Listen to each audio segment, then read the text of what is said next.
리어카 바퀴가 얼어붙은 아스팔트를 긁어냈어요. 그 소리가 새벽 골목을 꽉 채웠죠. 기, 기. 김철수 씨 손은 파랗게 얼어 있었고 입김은 하얗게 새어나왔어요. 폐지 뭉치 위로 눈발이 내려앉아도 그는 멈추지 않았습니다. 그렇게 오늘도 버티고 있었어요. 그때였습니다. 편의점 앞을 지나는데 유리창 너머로 따뜻한 불빛이 보였어요. 사람들은 커피를 들고 웃고 있었고 히터 바람이 유리밖까지 번지는 것 같았죠. 김철수 씨는 잠깐 발걸음을 멈췄어요. 손을 호호 불며 다시 리어카 손잡이를 잡으려는 순간 뒤에서 낯선 엔진 소리가 들려왔어요. 이 동네엔 절대 어울리지 않는 차가 다가왔습니다. 고급스러운 검은색 세단 한 대가 그의 리어카 옆에 천천히 멈춰 섰어요. 김철수 씨는 본능적으로 굳어버렸습니다. 운전석 문이 열렸고 누군가 내리기 시작했죠. 정장 구두가 차가운 아스팔트에 닿는 소리가 났어요. 김철수 씨는 천천히 고개를 돌렸습니다. 하지만 그 사람 얼굴은 아직 보이지 않았어요. 그런데 다음 한마디가 먼저 들렸습니다. 어르신, 저 기억하십니까? 김철수 씨의 손에서 리어카 줄이 툭 미끄러졌어요. 10년 전 국밥 한 그릇이 떠올랐습니다. 그 따뜻했던 밤이 지금 이 추운 골목으로 다시 걸어 들어오는 것 같았어요. 이 이야기를 듣고 있는 지금 이 순간도 나중엔 작은 기억이 될지 모릅니다. 지금 어디에서 함께 듣고 계신지도 편하게 남겨주셔도 좋겠습니다. 일부 10년 전 폐지 줍는 손의 무게. 김철수 씨의 하루는 새벽 5시에 시작됐어요. 알람 소리가 아니라 추위 때문에 눈이 떠졌죠. 판잣집 안은 밖보다 조금 나을 뿐이었어요. 이불 속에서 몸을 움직일 때마다 온몸이 삐걱거렸고 무릎은 마치 녹슨 경첩처럼 뻑뻑했어요. 천장을 올려다보면 빗물 자국이 여기저기 남아 있었어요. 지난 여름 장마 때 새어들어온 물이 만든 얼룩이었죠. 겨울이 되면 그 자국들이 더 선명하게 보였어요. 곰팡이 냄새가 코를 찔렀지만 그것도 이젠 익숙했어요. 김 씨는 천천히 몸을 일으켰어요. 허리를 펴는 데만 몇 분이 걸렸죠. 50대 후반부터 시작된 허리 통증은 이제 70이 넘은 지금 하루도 빠짐없이 찾아오는 손님이 됐어요. 진통제를 먹고 싶었지만 약값이 아까워서 참았어요. 세면대의 고인 물은 얼음장같이 차가웠어요. 손을 담그는 순간 뼛속까지 시린 느낌이 퍼졌지만 김 씨는 그 물로 얼굴을 씻었어요. 찬물이 뺨을 때릴 때마다 정신이 들었고 오늘도 살아있다는 걸 느낄 수 있었죠. 부엌이라고 부르기도 민망한 구석에는 낡은 가스레인지 하나가 있었어요. 김 씨는 주전자에 물을 받아 불을 켰어요. 보리차라도 한 잔 마시고 나가야 했으니까요. 물이 끓는 동안 그는 구겨진 신문지들을 펼쳐봤어요. 어제 주운 신문이었는데 날짜를 보니 일주일 전 거였어요. 신문에는 경제가 좋아지고 있다는 기사가 실려 있었어요. 김 씨는 씁쓸하게 웃었죠. 좋아지는 건 누구의 경제일까? 자기와는 상관없는 이야기 같았어요. 보리차를 보온병에 담고 낡은 점퍼를 걸쳤어요. 점퍼는 10년도 더 된 거였는데 지퍼가 고장나서 안전핀으로 여미고 다녔어요. 장갑도 챙겼는데 손가락 끝이 다 해진 장갑이었죠. 새 장갑을 살 돈이 있으면 차라리 밥 한 끼를 더 먹는 게 나았어요. 문을 열고 나가는 순간 바람이 얼굴을 후려쳤어요. 눈이 저절로 감겼고 숨이 목구멍에서 얼어붙는 것 같았죠. 하지만 김 씨는 멈추지 않았어요. 리어카는 판잣집 옆 골목에 세워둔 상태였는데 밤사이 눈이 쌓여 있었어요.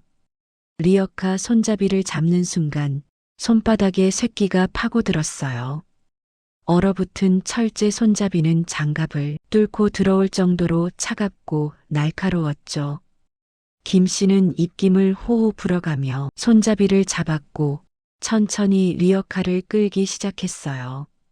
새벽 골목은 고요했어요. 가로등 불빛만 희미하게 길을 밝히고 있었고 김 씨의 발자국 소리와 리어카 바퀴 소리만이 정막을 깼어요. 그는 익숙한 길을 따라 걸었어요. 이 동네 저 동네, 어디에 쓰레기가 많이 나오는지, 어느 건물이 재활용을 잘 분리하는지 10년 넘게 다니다 보니 다 외워져 있었죠. 첫 번째 목적지는 대학가 근처 원룸촌이었어요. 학생들이 사는 곳이라 종이류가 많이 나왔거든요. 김 씨는 쓰레기 집화장 앞에 리어카를 세우고 한 봉지씩 뜯어보기 시작했어요. 종이 상자, 신문지, 잡지, 우유팩, 김 씨는 손에 익은 솜씨로 하나하나 골라냈어요. 가끔 음식물 쓰레기가 묻어 있는 것도 있었지만 개의치 않았어요. 손이 더러워지는 건 당연한 일이었고 나중에 물로 씻으면 그만이었으니까요. 1시간쯤 지났을까 리어카가 조금씩 차오르기 시작했어요. 하지만 아직 멀었어요. 이 정도 양으로는 고물상에 가져가도 얼마 받지 못했죠. 김 씨는 다시 리어카를 끌고 다음 장소로 향했어요. 두 번째 목적지는 상가 건물 뒤편이었어요. 여기는 박스가 많이 나오는 곳이었죠. 김 씨는 골목 안쪽으로 들어갔는데 이미 누군가 먼저 와 있었어요. 같은 일을 하는 다른 할머니였어요. 둘은 눈이 마주쳤지만 인사를 나누지 않았어요. 그냥 각자 할 일을 했죠. 폐지를 줍는 사람들 사이에는 무근한 규칙이 있었어요. 먼저 온 사람이 우선이고 서로 간섭하지 않는다는 것. 김 씨는 할머니가 안 건드린 구역만 뒤지고 자리를 떠났어요.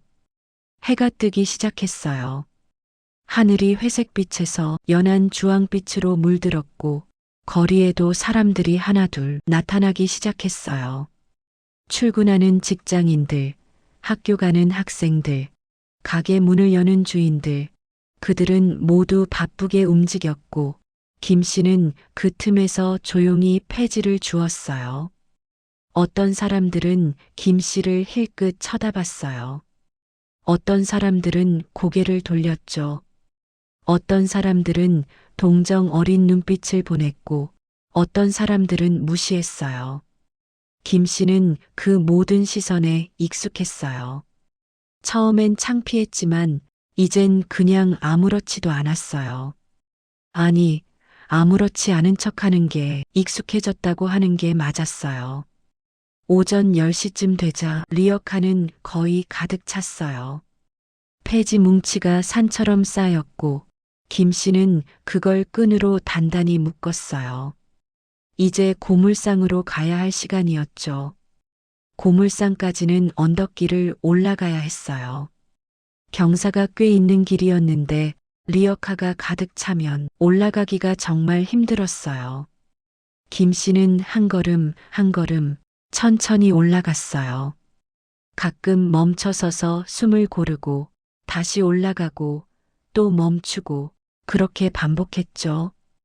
허리는 끊어질 것 같았고 무릎은 욱신거렸어요.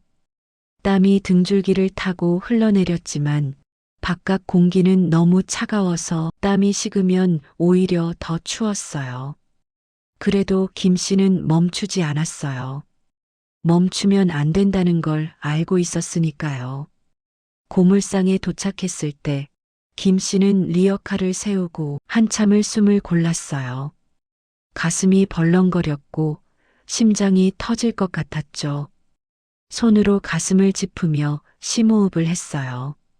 고물상 주인 박만득은 야외에서 담배를 피우고 있었어요.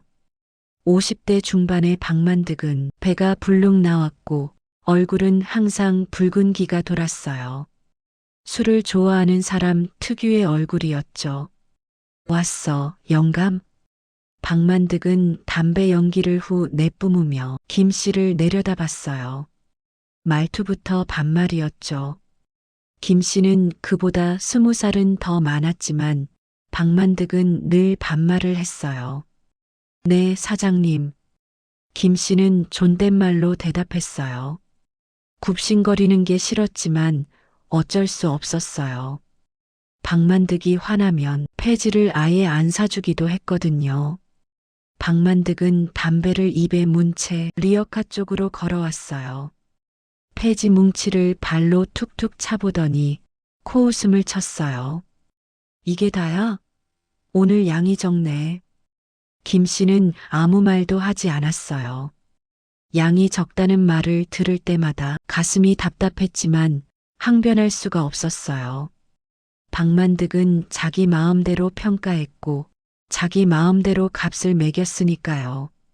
박만득은 폐지를 대충 훑어보더니 손으로 들어 올려봤어요. 무게를 가늠하는 척이었지만 김 씨는 알고 있었어요. 박만득이 저울도 제대로 안 보고 그냥 감으로 얘기한다는 걸요. 한 50kg. 김 씨는 속으로 고개를 저었어요. 아무리 봐도 70kg는 넘었는데 박만득은 늘 이랬어요. 실제보다 적게 말하고 값을 깎았죠. 킬로당 200원 쳐줄게. 10,000원. 김 씨는 입술을 깨물었어요. 200원은 너무 낮은 가격이었어요. 다른 고물상에서는 킬로당 300원도 주는데 박만득은 항상 싸게 쳤죠. 사장님, 너무 적은 거 아닙니까? 김 씨가 조심스럽게 말했어요. 박만득의 얼굴이 일그러졌어요. 뭐, 저거? 그럼 다른 데 가든지. 박만득은 팔짱을 끼고 김 씨를 노려봤어요. 김 씨는 시선을 피했어요. 다른 고물상은 여기서 버스로 새 정거장이나 더 가야 했고 리어카를 끌고 버스를 탈 수도 없었어요. 결국 걸어가야 하는데 김 씨의 체력으로는 불가능했죠. 아니에요, 감사합니다. 김 씨는 고개를 숙였어요. 박만득은 비웃듯 코웃음을 치더니 지갑에서 10,000원짜리 지폐 한 장을 꺼냈어요. 그리고 김 씨 앞에 던지듯 내밀었죠. 자, 받아. 김 씨는 떨리는 손으로 지폐를 받았어요. 10,000원. 5시간 동안 추위에 떨며 모은 폐지의 값이 고작 10,000원이었어요. 하루 세 끼를 먹기엔 턱없이 부족한 돈이었죠. 다음엔 양 좀 더 가져와.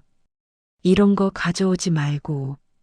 박만득은 그렇게 말하고는 안으로 들어가 버렸어요. 김 씨는 빈 리어카를 끌고 고물상을 나왔어요. 손에 쥔 10,000원짜리 지폐가 바스락거렸지만 무게는 느껴지지 않았어요. 고물상을 나와 천천히 걸으며 김 씨는 생각했어요. 오늘 점심은 뭘 먹지?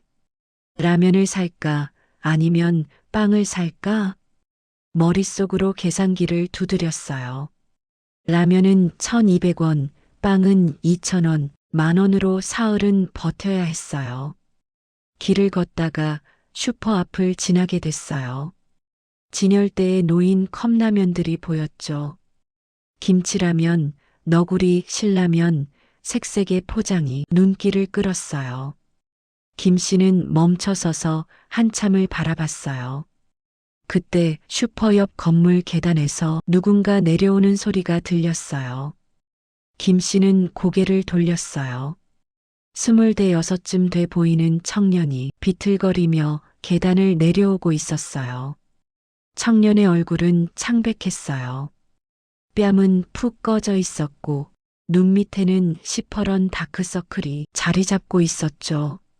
머리는 산발이었고 옷은 구겨져 있었어요. 청년은 마치 며칠째 잠을 못 잔 사람 같았어요. 청년은 계단을 다 내려와서는 슈퍼 진열대 앞에 멈춰 섰어요. 그리고 주머니를 뒤적이기 시작했죠. 김 씨는 그 모습을 멀찍이서 지켜봤어요. 청년의 손에는 동전 몇 개가 들려 있었어요.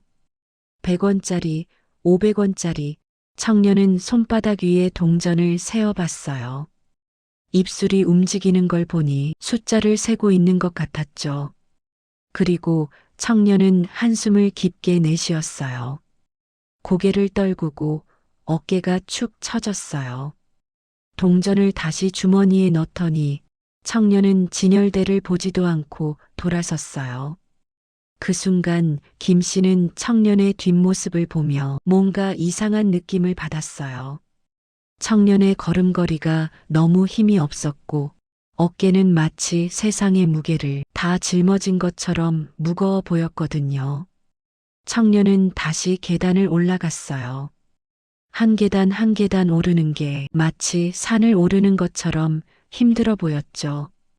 김 씨는 그 모습을 한참 동안 바라봤어요. 저 청년도 힘들구나. 김 씨는 속으로 중얼거렸어요. 자기만 힘든 게 아니었어요. 세상엔 힘든 사람이 정말 많았죠. 김 씨도 힘들었지만 저 청년도 힘들어 보였어요. 김 씨는 슈퍼로 들어가 컵라면 하나를 집었어요.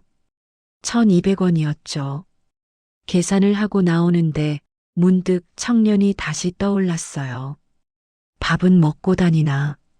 김 씨는 계단 쪽을 바라봤어요. 청년이 어느 호에 사는지 알 수 없었지만 왠지 신경이 쓰였어요. 그날 오후 김 씨는 판잣집으로 돌아가지 않고 동네를 한 바퀴 더 돌았어요. 폐지를 더 주울 생각은 아니었어요. 그냥 걷고 싶었어요. 가만히 있으면 생각이 많아져서 걷는 게 나았거든요. 해가 기울기 시작했어요. 겨울 해는 빨리 졌고 오후 5시만 돼도 어두워지기 시작했어요. 김 씨는 리어카를 끌고 천천히 판잣집으로 향했어요.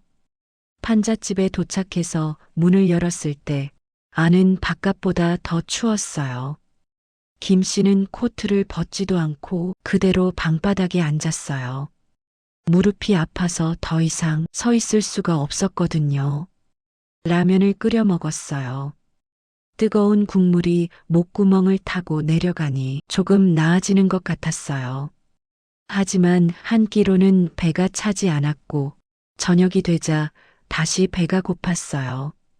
김 씨는 이불 속에 들어가 몸을 웅크렸어요. 추위가 뼛속까지 파고들었고 이를 딱딱 부딪혔어요. 잠이 오지 않았어요.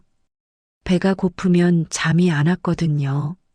천장을 바라보며 김 씨는 생각했어요. 내일도 이렇게 살겠지. 모레도 글피도 끝이 보이지 않는 나날들이었어요.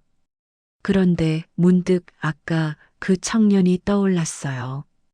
창백한 얼굴, 비틀거리는 걸음걸이, 주머니에 동전을 세던 모습. 그 청년 밥은 먹을까? 김 씨는 눈을 감았어요. 내일 또 그 앞을 지나가게 되면 한 번 더 보게 될까 그런 생각을 하며 잠에 빠져들었어요. 며칠이 지났어요.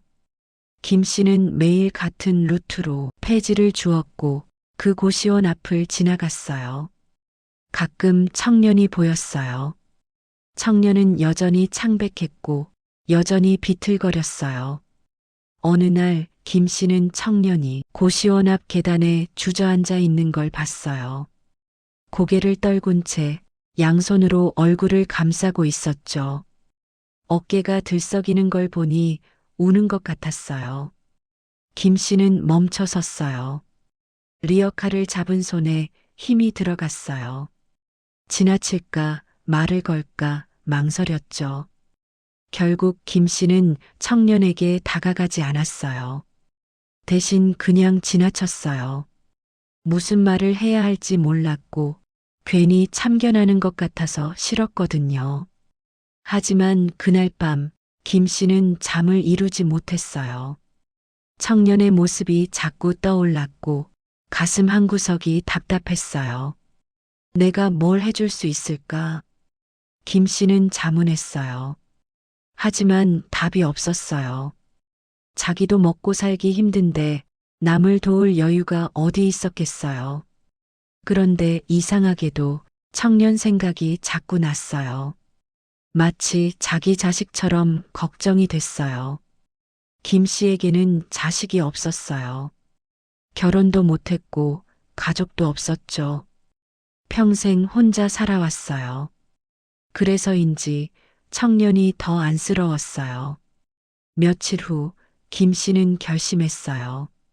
청년에게 밥 한 끼를 사주기로요.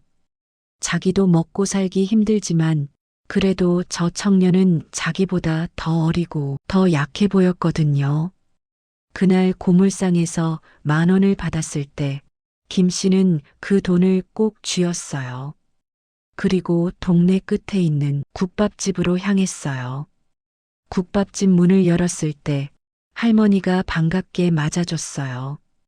어머, 철수 씨, 오늘은 무슨 일이야? 할머니, 순대국 하나 포장해 주세요. 먹고 갈 거 아니야?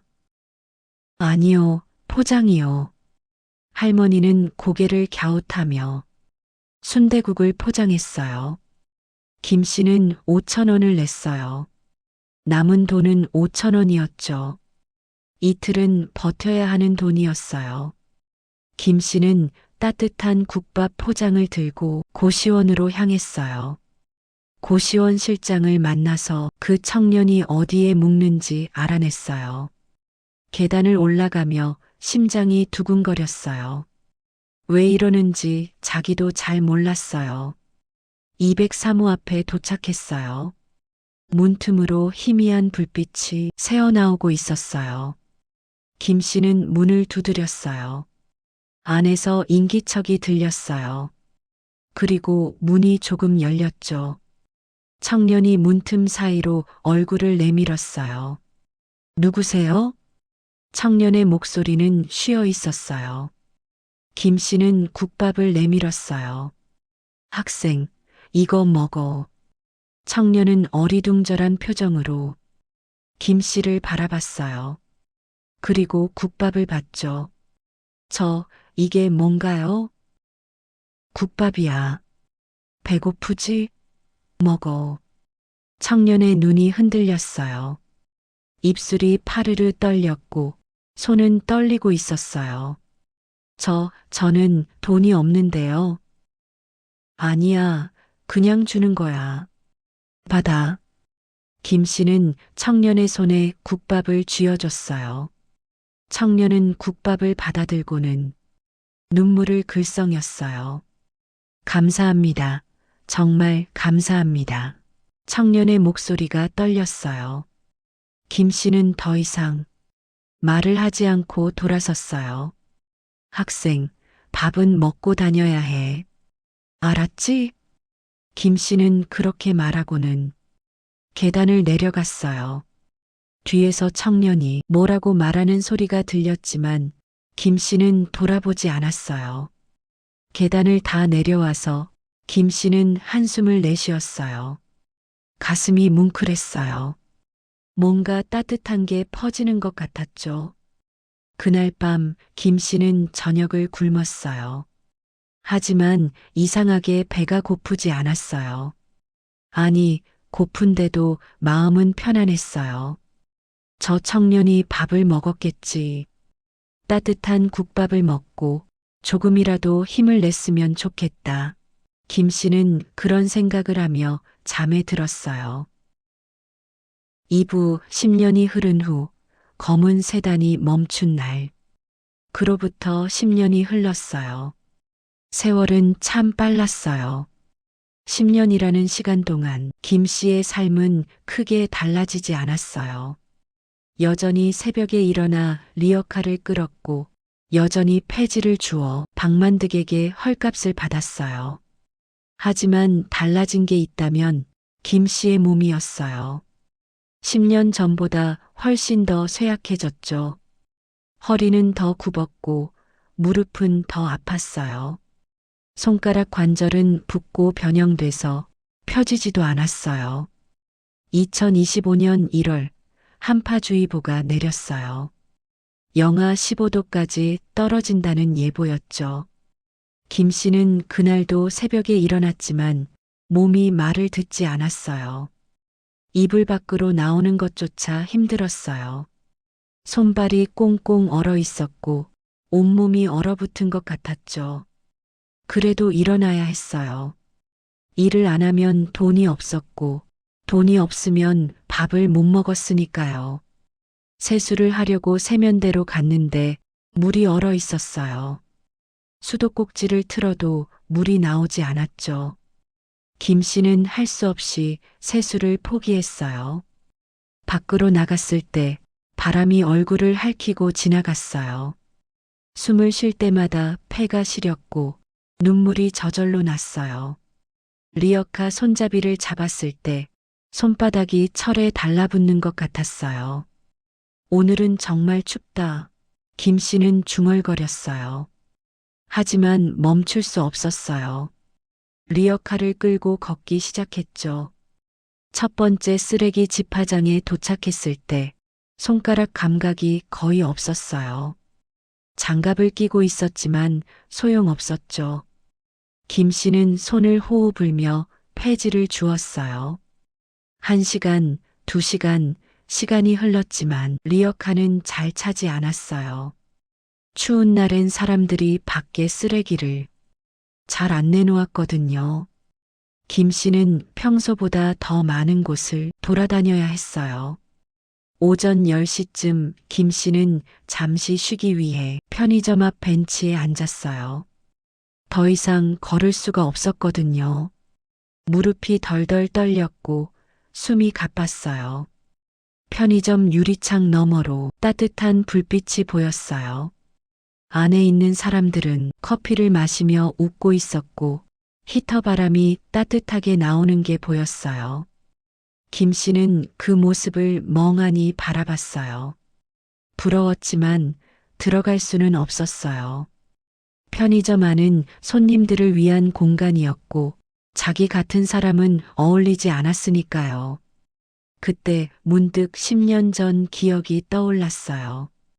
그 청년에게 국밥을 사줬던 날. 그 후로 청년을 다시 본 적은 없었어요. 고시원 앞을 지나가도 청년은 보이지 않았고 나중엔 그 고시원 건물 자체가 재개발로 없어졌죠. 그 학생은 어떻게 됐을까? 고시를 포기하고 고향으로 돌아갔을까? 아니면 다른 일을 찾았을까? 김 씨는 그렇게 생각하며 한숨을 쉬었어요.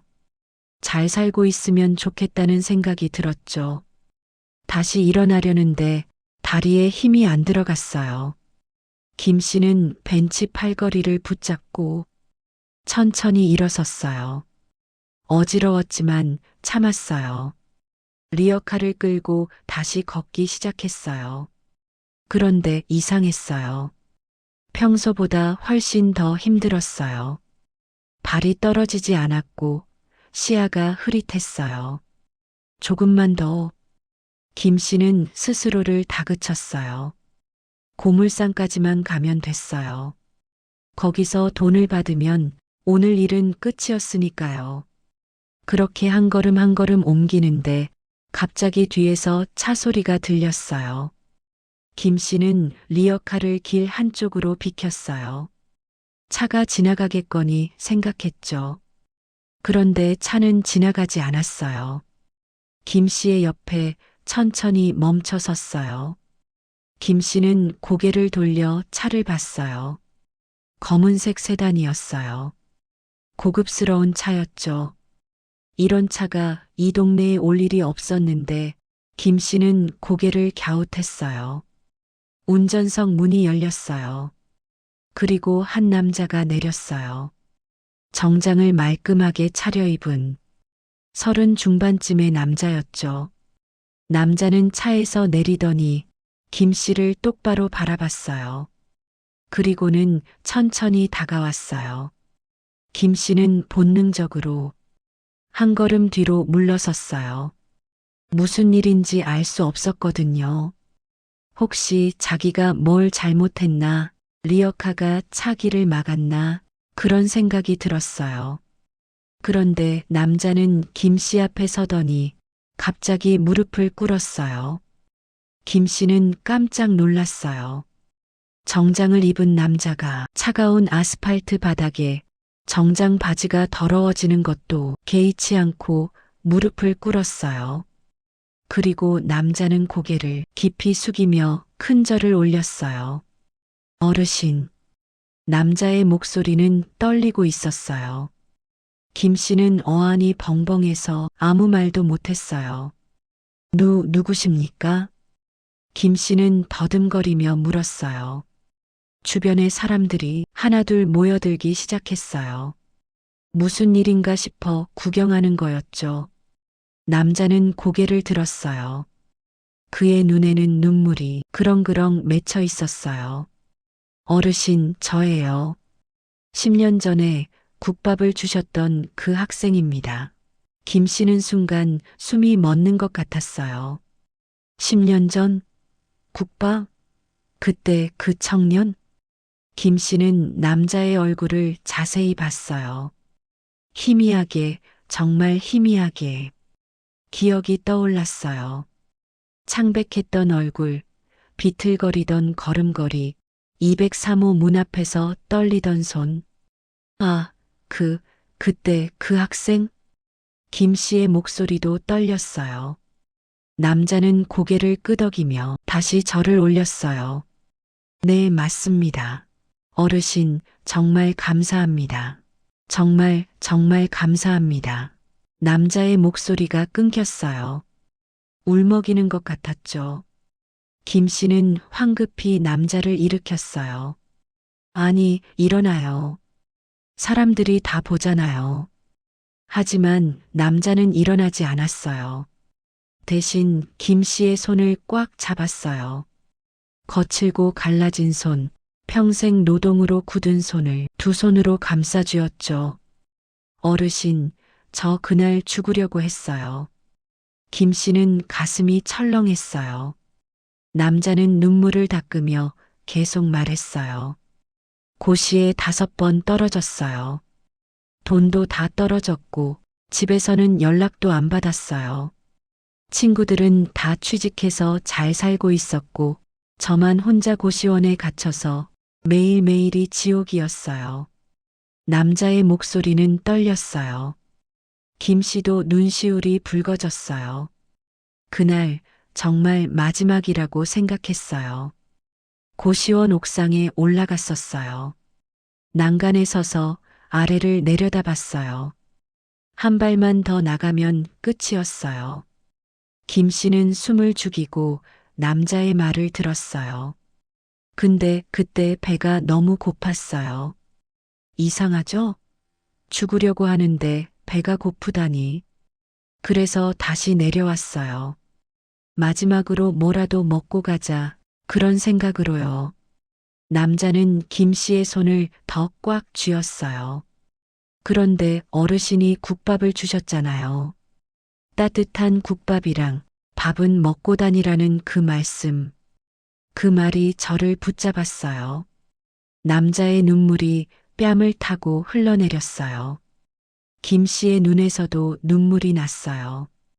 국밥을 먹으면서 생각했어요. 이렇게 따뜻한 밥을 주시는 분이 계시는데 내가 죽으면 안 되겠다고. 한 번만 더 해보자. 한 번만 더 버텨보자고. 김 씨는 목이 메었어요. 남자는 계속 말을 이어갔어요. 그 후로 1년을 더 버텼어요. 편의점 야간 알바를 하면서 낮엔 공부하고 밤엔 일하고 자는 시간은 3시간이었어요. 근데 포기하고 싶을 때마다 어르신 생각이 났어요. 그 따뜻한 국밥 생각이 났어요. 남자는 가방에서 명함을 꺼냈어요. 그리고 김 씨 손에 쥐어줬죠. 어르신, 저 1년 후에 붙었어요. 검사 시험에요. 김 씨는 명함을 봤어요. 거기에는 이렇게 적혀 있었어요. 서울중앙지방검찰청 검사 정우진. 김 씨는 믿을 수가 없었어요. 손이 떨려서 명함이 흔들렸어요. 검사? 네, 검사가 됐어요. 어르신 덕분에요. 정우진은 일어서서 김 씨를 마주 봤어요. 10년 동안 어르신을 찾았어요. 매일, 정말 매일 생각했어요. 은혜를 갚아야 한다고, 꼭 찾아뵙고 감사하다고 말씀드려야 한다고. 사립탐정도 고용하고 동사무소에도 가봤어요. 근데 어르신 성함도 모르고 연락처도 몰라서 정우진은 목이 메었어요. 그러다가 우연히 오늘 이 길을 지나가다가 어르신을 봤어요. 처음엔 못 알아봤어요. 근데 뒷모습이, 어르신 뒷모습이 10년 전 그날이랑 똑같더라고요. 김 씨는 눈물을 닦았어요. 말이 나오지 않았어요. 어르신, 제가 할 수 있는 건 다 하고 싶어요. 어르신은 제 생명의 은인이세요. 제발, 제발 제가 모실 수 있게 해주세요. 김 씨는 고개를 저었어요. 아니야, 학생. 난 괜찮아. 그냥 밥 한 끼 산 것뿐인데 이럴 필요 없어. 아닙니다. 정우진의 목소리가 커졌어요. 주변 사람들이 더 많이 모였지만 정우진은 신경 쓰지 않았어요. 어르신이 안 계셨으면 저는 지금 여기 없어요. 어르신이 저를 살려주셨어요. 그것보다 큰 은혜가 어디 있어요? 김 씨는 리어카를 잡고 돌아서려고 했어요. 학생, 고맙지만 난 괜찮아. 학생은 잘 됐으니 그걸로 됐어. 나 같은 늙은이 신경 쓰지 말고 학생 앞날이나 잘 챙겨. 김 씨는 리어카를 끌고 가려고 했어요. 하지만 정우진이 리어카를 붙잡았죠. 어르신, 안 됩니다. 저 이대로 보내드릴 수 없어요. 그때였어요. 저 멀리서 고함 소리가 들려왔어요. 야, 김철수. 박만득이었어요. 그는 성큼성큼 걸어오더니 김 씨의 리어카를 발로 찼어요. 오늘은 또 뭐야? 이게 다야? 이딴 걸로 돈 받으려고? 김 씨는 움찔했어요. 몸이 본능적으로 움츠러들었죠. 10년 동안 당해온 박만득의 횡포는 김 씨의 몸에 각인돼 있었어요. 박만득은 폐지 뭉치를 발로 뒤적이더니 코웃음을 쳤어요. 아니, 이게 뭐야? 이런 쓰레기 가져오면 어떡해? 돈 못 줘, 못 줘. 사장님, 제가 오늘 아침부터 모은 거예요. 제발, 닥쳐. 귀찮게 하지 말고 썩 꺼져. 박만득이 손을 휘둘렀어요. 김 씨는 그 손을 피하려고 고개를 숙였죠. 하지만 그 손은 김 씨에게 닿지 않았어요. 정우진이 박만득의 손목을 잡았거든요. 당신 지금 뭐 하는 겁니까? 정우진의 목소리는 차가웠어요. 박만득은 손목을 빼내려고 발버둥 쳤지만 정우진의 손아귀는 단단했어요. 뭐야 너는? 놓지 못해. 당신이 지금 누구한테 손을 들려고 한 겁니까? 정우진의 눈빛이 매서워졌어요. 박만득은 그제야 정우진의 정장과 뒤에 있는 고급 세단을 번갈아 보며 주춤했어요. 아니, 나는 그냥. 이분이 가져온 폐지, 정당한 가격이 얼마입니까? 물어보잖아요. 킬로당 얼마 주는 겁니까? 박만득은 더듬거렸어요. 그게 200원. 200원? 시세가 300원인데 200원을 준다고요? 정우진은 지갑을 꺼내 10만 원권 수표 2장을 꺼냈어요. 20만 원 드리죠. 그리고 앞으로 이분이 폐지 가져오시면 정당한 가격으로 계산하세요. 제가 직접 확인할 겁니다. 당신이 누군데 이래. 정우진은 명함을 박만득 얼굴 앞에 들이밀었어요. 박만득은 명함을 보고 얼굴이 새하얘졌어요. 검사? 네. 서울중앙지검 검사 정우진입니다. 혹시 이분한테 부당한 대우를 하시면 제가 직접 법적 조치를 취하겠습니다. 박만득은 허둥지둥 뒤로 물러섰어요. 그리고는 수표를 받아들고 허겁지겁 도망쳤죠. 김 씨는 그 모습을 멍하니 바라봤어요. 10년 동안 당해온 박만득의 횡포가 단 몇 마디로 끝나버렸어요. 다리에 힘이 풀렸어요. 김 씨는 그 자리에 주저앉을 뻔했지만 정우진이 재빨리 부축했어요. 어르신, 괜찮으세요? 김 씨는 고개를 끄덕였지만 눈물이 멈추지 않았어요. 학생, 고마워. 정말 고마워. 아닙니다. 제가 해드릴 게 이것밖에 없어서 죄송합니다. 정우진은 김 씨를 차로 안내했어요. 김 씨는 고개를 저었지만 정우진은 고집스럽게 차 문을 열었죠. 어르신, 제발 부탁입니다. 한 번만, 딱 한 번만 제 차 타주세요. 따뜻한 데 가서 밥 한 끼만 같이 드시죠. 김 씨는 망설였어요. 리어카를 놔두고 갈 수는 없었거든요. 정우진은 그 마음을 알아챈 듯 말했어요. 리어카는 제가 제 직원을 시켜서 어르신 집 앞에 갖다 놓게 하겠습니다. 걱정 마세요. 그 말에 김 씨는 더 이상 거절할 수가 없었어요. 그는 천천히 차에 올라탔고 정우진은 조심스럽게 문을 닫았죠. 차 안은 따뜻했어요. 히터에서 나오는 온기가 김 씨의 얼어붙은 몸을 감싸 안았어요. 김 씨는 시트에 몸을 기댔고 그제야 자기가 얼마나 지쳐 있었는지 느꼈어요. 정우진은 차를 천천히 몰았어요. 목적지는 10년 전 그 국밥집이었어요. 차는 조용히 움직였어요. 김 씨는 창밖을 바라봤어요. 익숙한 거리들이 지나갔지만 차 안에서 보는 풍경은 왠지 낯설었어요. 어르신, 편하게 앉으세요. 정우진이 조심스럽게 말했어요. 김 씨는 고개를 끄덕였지만 몸이 긴장돼 있었어요. 이런 고급차에 타본 게 처음이었거든요. 신호등에 멈춰 섰을 때 정우진이 입을 열었어요. 어르신, 그동안 어떻게 지내셨어요? 김 씨는 대답하기가 애매했어요. 어떻게 지냈냐고? 그냥 살았죠. 하루하루 버텼어요. 그냥 살았지. 김 씨는 짧게 대답했어요.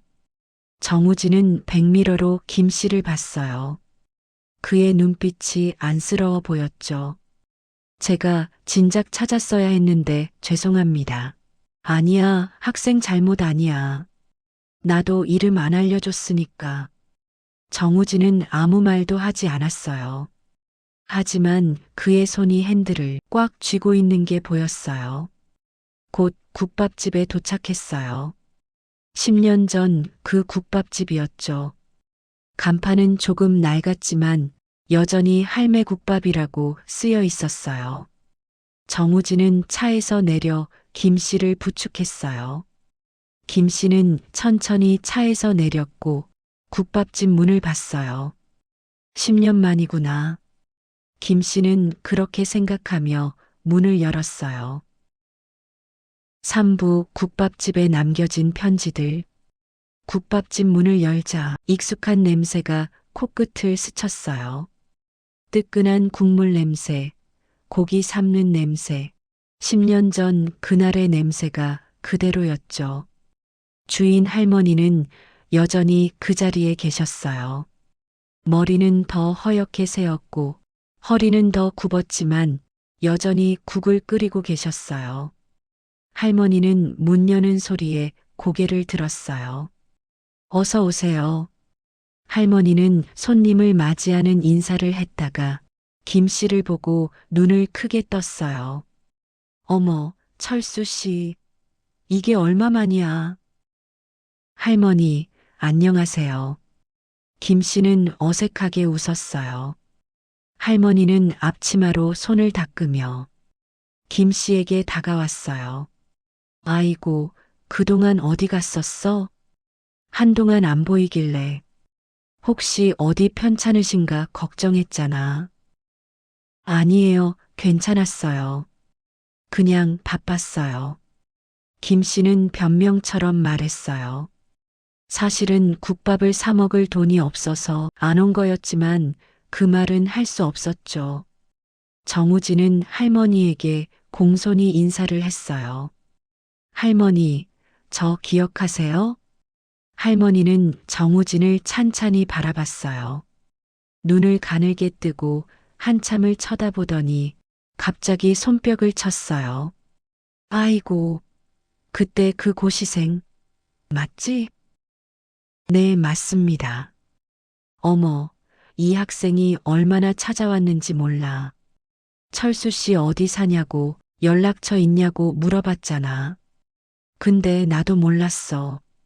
할머니는 김 씨를 가리키며 말했어요.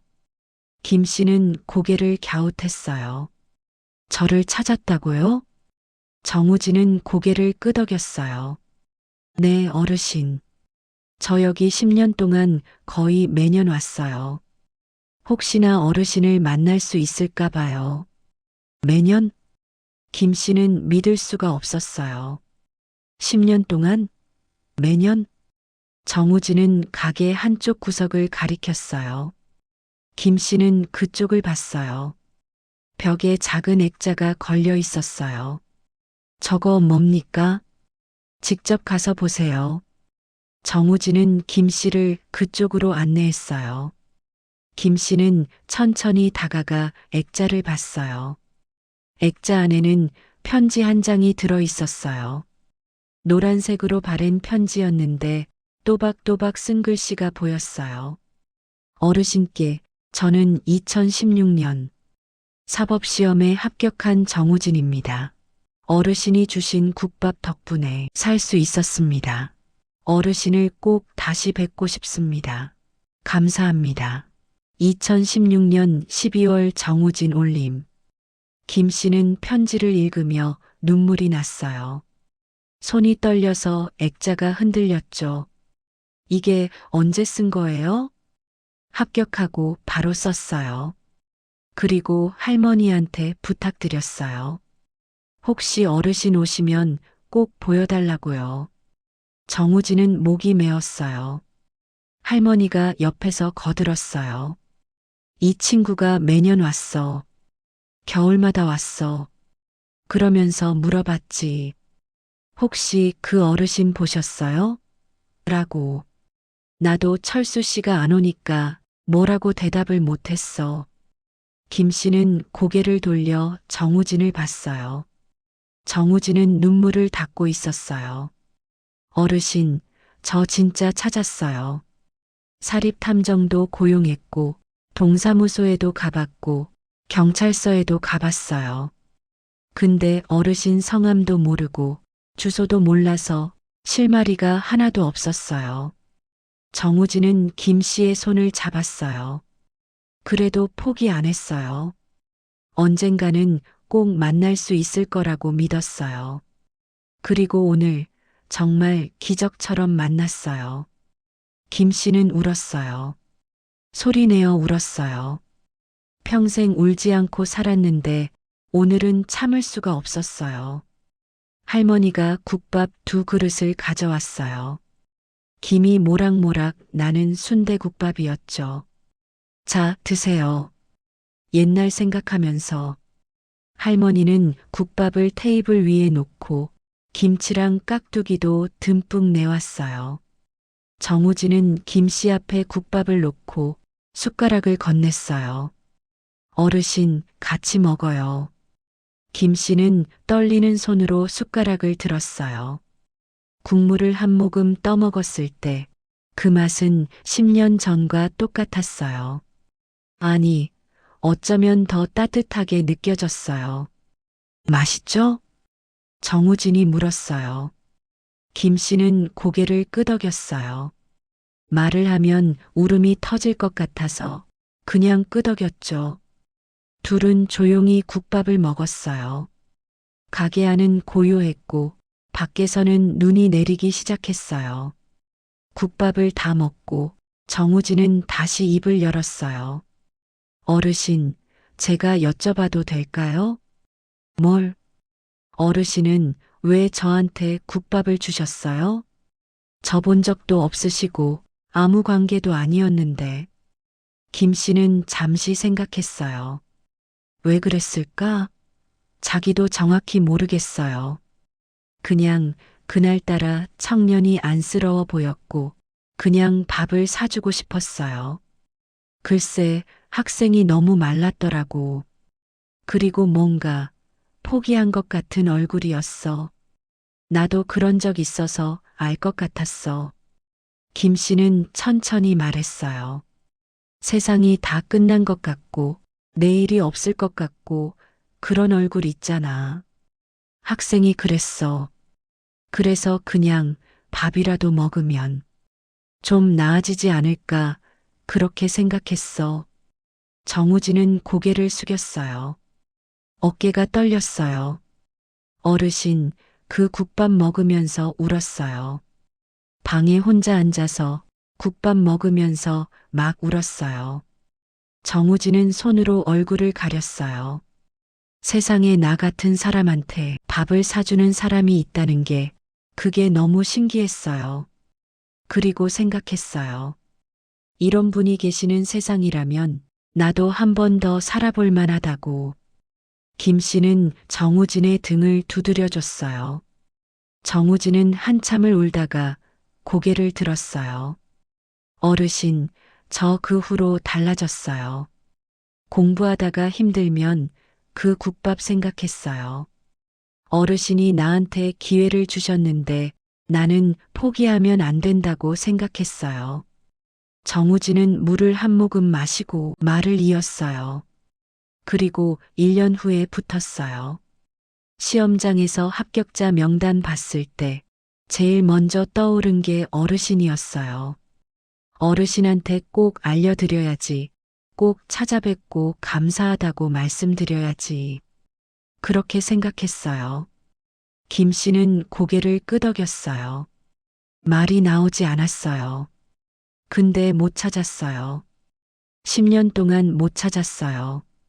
매년 여기 와서 할머니한테 물어봤지만 어르신은 안 오셨어요. 정우진은 김 씨를 똑바로 봤어요. 어르신, 제가 진짜 하고 싶은 말이 있어요. 뭔데? 저한테 아버지가 없어요. 어릴 때 돌아가셨어요. 그래서 아버지라는 존재가 어떤 건지 잘 모르겠어요. 근데 어르신을 보면서 생각했어요. 아버지가 이런 거구나라고. 정우진의 눈에서 눈물이 흘렀어요. 어르신, 제가 어르신을 아버지라고 불러도 될까요? 제 아버지가 되어주실 수 있으세요? 김 씨는 숨이 멎는 것 같았어요. 아버지, 자기를? 학생, 나는 아무것도 없어. 돈도 없고, 집도 없고, 배운 것도 없어. 내가 무슨 아버지가 되겠어. 아닙니다. 정우진은 단호하게 말했어요. 어르신은 저한테 생명을 주셨어요. 그것보다 큰 게 어디 있어요? 돈이 뭐가 중요하고 집이 뭐가 중요해요. 어르신은 제게 살아갈 이유를 주셨어요. 정우진은 자리에서 일어나 김 씨 앞에 무릎을 꿇었어요. 어르신, 제발 부탁드립니다. 제가 아버지라고 불러도 되게 해주세요. 제가 효도하고 싶어요. 김 씨는 정우진을 일으키려고 했지만 정우진은 일어나지 않았어요. 학생, 일어나. 사람들이 다 보잖아. 상관없어요. 어르신이 허락해 주실 때까지 안 일어날 거예요. 할머니가 옆에서 거들었어요. 철수 씨, 그냥 허락해 줘. 이 친구 진심이야. 김 씨는 눈물을 닦았어요. 그리고 정우진의 어깨를 두드렸어요. 알았어. 알았으니까 일어나. 정우진은 고개를 들었어요. 눈물 범벅이 된 얼굴로 웃고 있었어요. 정말요?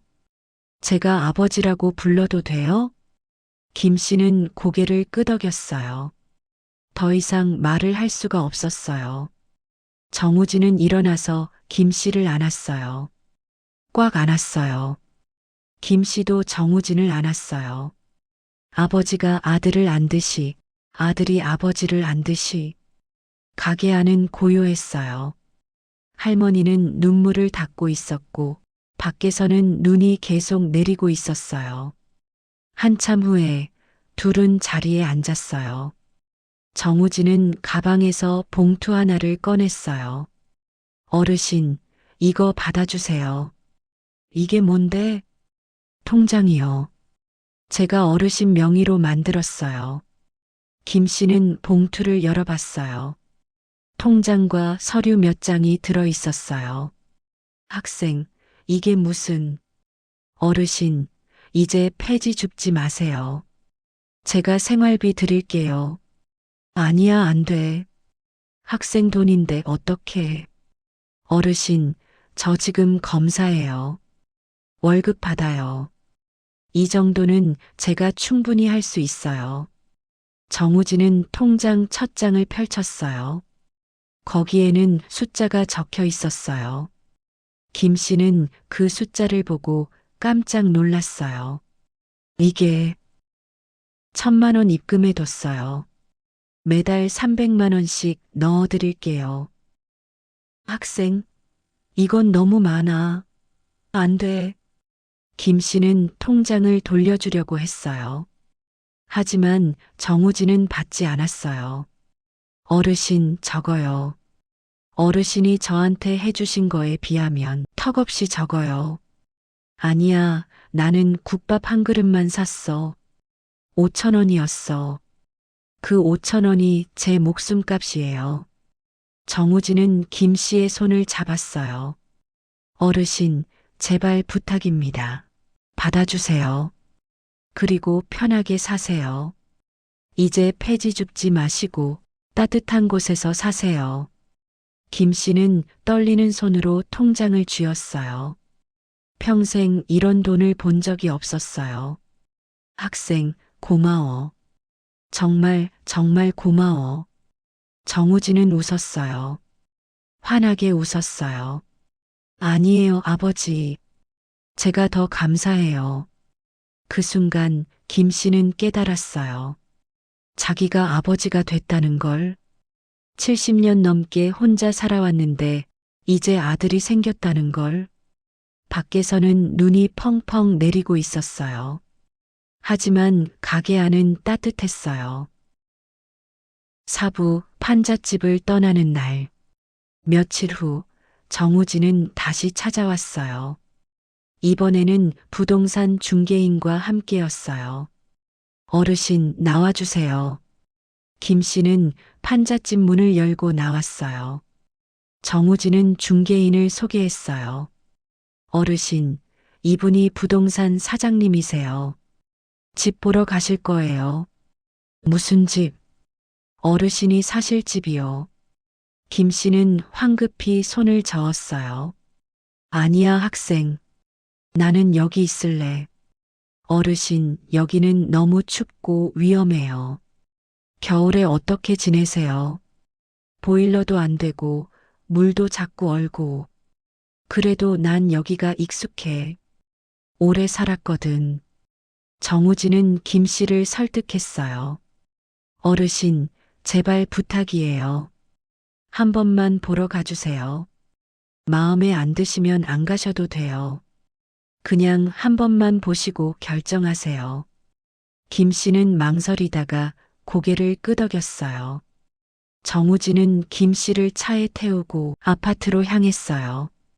아파트는 동네에서 그리 멀지 않은 곳에 있었어요. 작은 아파트 단지였는데 깨끗하고 조용했어요. 엘리베이터를 타고 3층에 올라갔어요. 중개인이 문을 열었고 안으로 들어갔어요. 아파트는 작았지만 아늑했어요. 방 하나, 거실, 작은 부엌, 욕실이 있었어요. 창문으로는 햇살이 들어왔고 보일러가 켜져 있어서 따뜻했죠. 김 씨는 안을 둘러봤어요. 새 벽지, 깨끗한 바닥, 따뜻한 온기. 판잣집과는 완전히 달랐어요. 어떠세요, 어르신? 정우진이 물었어요. 김 씨는 대답을 못했어요. 너무 좋았지만 동시에 부담스러웠어요. 학생, 이거 너무 비싼 거 아니야? 아니에요, 전세예요. 그리고 제가 다 준비했어요. 정우진은 부엌을 가리켰어요. 냉장고, 가스레인지, 전자레인지. 다 새 거예요. 그리고 방에는 침대랑 이불도 준비했어요. 김 씨는 방으로 갔어요. 정말로 새 침대가 있었고 푹신한 이불이 깔려 있었어요. 학생, 이럴 필요 없어. 너무 과해. 아니에요, 어르신. 이 정도는 기본이에요. 정우진은 김 씨의 손을 잡았어요. 어르신, 제발 여기서 사세요. 제가 일주일에 한 번은 올게요. 그리고 필요한 거 있으면 언제든 말씀하세요. 김 씨는 눈물이 났어요. 이런 대우를 받아본 적이 없었거든요. 학생, 정말 괜찮아? 네, 어르신. 이제 편하게 사세요. 김 씨는 고개를 끄덕였어요. 더 이상 거절할 수가 없었어요. 그날 정우진은 김 씨의 판잣집에서 짐을 싸는 것을 도왔어요. 짐이라고 해봤자 많지 않았어요. 낡은 옷 몇 벌, 이불 하나, 그게 전부였죠. 짐을 다 싸고 김 씨는 판잣집을 마지막으로 둘러봤어요. 20년 넘게 산 곳이었어요. 춥고 불편했지만 그래도 자기 집이었죠. 어르신 가요. 정우진이 부르자 김 씨는 문을 닫았어요. 그리고 돌아보지 않고 걸었어요. 새 아파트에 도착해서 김 씨는 침대에 앉아봤어요. 푹신했어요. 판잣집 바닥과는 비교가 안 됐죠. 어르신, 편하시죠? 응, 너무 푹신해서 오히려 이상한데. 둘은 웃었어요. 정우진은 냉장고를 열어보였어요. 반찬이랑 우유, 과일 다 넣어뒀어요. 그리고 쌀도 있어요. 배고프시면 언제든 드세요. 김 씨는 냉장고를 봤어요. 가득 찬 음식들이 보였어요. 평생 이렇게 많은 음식을 본 적이 없었어요. 학생, 고마워. 아니에요, 아버지. 그날 저녁 둘은 함께 밥을 먹었어요. 정우진이 중국집에서 시킨 짜장면이었죠. 맛있어요? 응, 맛있어. 김 씨는 짜장면을 먹으며 생각했어요. 이게 꿈인가, 현실인가. 너무 비현실적이어서 자기 팔을 꼬집어 봤어요. 어르신, 왜 그러세요? 아니야, 그냥 꿈 같아서. 정우진은 웃었어요. 꿈 아니에요. 현실이에요. 이제 어르신은 여기서 편하게 사시는 거예요. 오부, 따뜻한 밥상의 기적. 시간이 흘렀어요. 한 달, 두 달, 반년이 지났어요. 김 씨의 삶은 완전히 달라졌어요. 더 이상 새벽에 일어나지 않았어요. 리어카도 끌지 않았고, 폐지도 줍지 않았어요. 아침에 눈을 뜨면 따뜻한 방이었고, 냉장고에는 먹을 게 가득했어요. 김 씨는 매일 아침 창문을 열고 햇살을 봤어요. 정우진은 약속대로 일주일에 한 번씩 찾아왔어요. 주말마다 왔고 매번 음식을 사왔어요. 아버지, 오늘은 갈비탕 사왔어요. 또 사왔어? 지난주에도 샀잖아. 괜찮아요. 많이 드셔야죠. 둘은 함께 밥을 먹었어요. 김 씨는 갈비탕을 먹으며 생각했어요. 세상에 죽으란 법은 없구나. 착하게 살면 복이 오는구나. 어느 토요일 정우진은 김 씨를 데리고 병원에 갔어요. 왜 병원에 가는데? 건강검진 받으셔야죠. 난 괜찮아. 아니에요. 한번 받아보세요. 병원에서 검사를 받았어요. 의사는 김 씨의 무릎과 허리를 봤어요. 많이 안 좋으시네요. 오래 무리하셨어요? 네, 일을 좀 했어요. 의사는 약을 처방해 줬어요. 그리고 물리치료도 받으라고 했죠. 정우진은 김 씨를 물리치료실로 데려갔어요. 치료사가 김 씨의 무릎을 마사지해 줬어요. 아파요? 아니, 시원해. 김 씨는 평생 이런 치료를 받아본 적이 없었어요. 마사지를 받으며 눈을 감았어요. 편안했어요. 치료가 끝나고 정우진이 물었어요. 어때요, 아버지? 좋아, 정말 좋아. 다음 주에도 오세요. 제가 모셔다 드릴게요. 그날 이후로 김 씨는 매주 물리치료를 받았어요. 무릎도 조금씩 나아지고 허리도 덜 아팠어요. 어느 날 김 씨는 동네를 산책하다가 공원에 앉았어요. 벤치에 앉아 하늘을 봤어요. 맑은 하늘이었죠. 옆 벤치에 고등학생 한 명이 앉았어요.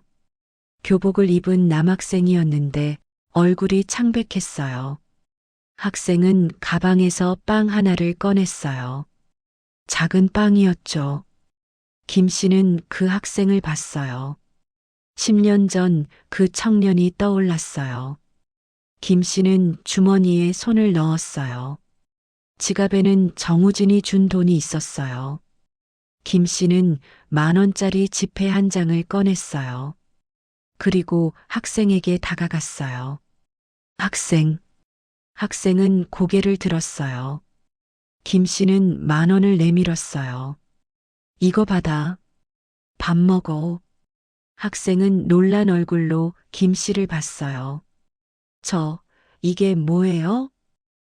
그냥 주는 거야. 받아. 밥은 먹고 다녀야지. 학생은 떨리는 손으로 돈을 받았어요. 감사합니다. 정말 감사합니다. 김 씨는 학생의 어깨를 두드렸어요. 힘내. 힘들어도 포기하지 마. 그리고 김 씨는 돌아서서 걸었어요.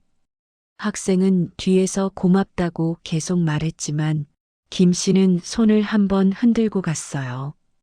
집으로 돌아가는 길, 김 씨는 생각했어요. 내가 받은 은혜를 다른 사람한테도 나눠줘야겠다. 그날 저녁 정우진이 찾아왔어요. 아버지, 저 왔어요. 왔구나. 정우진은 국밥을 사왔어요. 이번에는 자기가 어르신께 사는 거였죠. 아버지, 드세요. 김 씨는 국밥을 받아 먹었어요. 따뜻했어요. 학생, 네, 고마워. 정말 고마워. 정우진은 웃었어요. 제가 더 감사하죠. 둘은 조용히 국밥을 먹었어요. 창밖으로는 석양이 지고 있었어요. 따뜻한 노을이 방 안을 물들였죠. 김 씨는 국밥을 먹으며 생각했어요. 인생이 참 알 수 없다고. 10년 전에는 자기가 이렇게 될 줄 몰랐어요. 하지만 착하게 살면 언젠가 복이 온다는 걸 이제 알았어요. 밥을 다 먹고 정우진이 설거지를 했어요. 김 씨는 소파에 앉아 그 모습을 봤어요. 학생, 내가 할게. 아니에요. 제가 할게요. 정우진은 설거지를 하며 말했어요.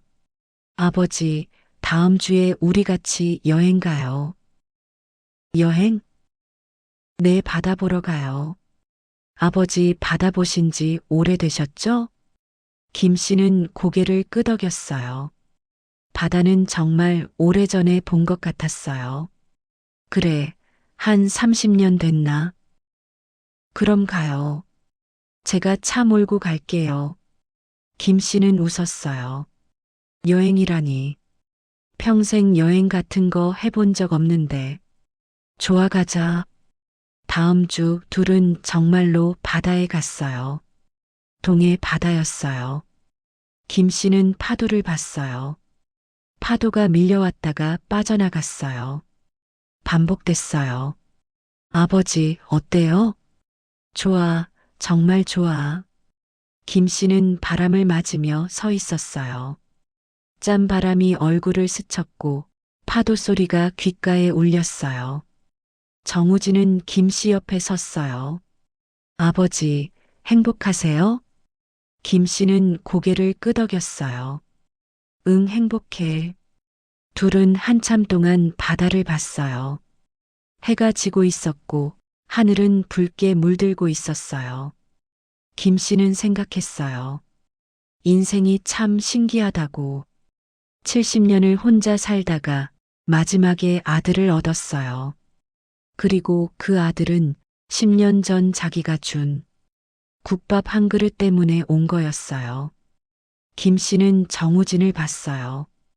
정우진도 김 씨를 봤어요. 아버지, 사랑해요. 김 씨는 눈물이 났어요. 평생 그런 말을 들어본 적이 없었거든요. 나도 사랑한다. 둘은 안았어요. 아버지와 아들이 바닷가에서 파도는 계속 밀려오고 있었어요. 해는 지고 있었고 별이 뜨기 시작했어요. 김 씨는 생각했어요. 이제 됐다. 이제 죽어도 여한이 없다. 하지만 동시에 생각했어요.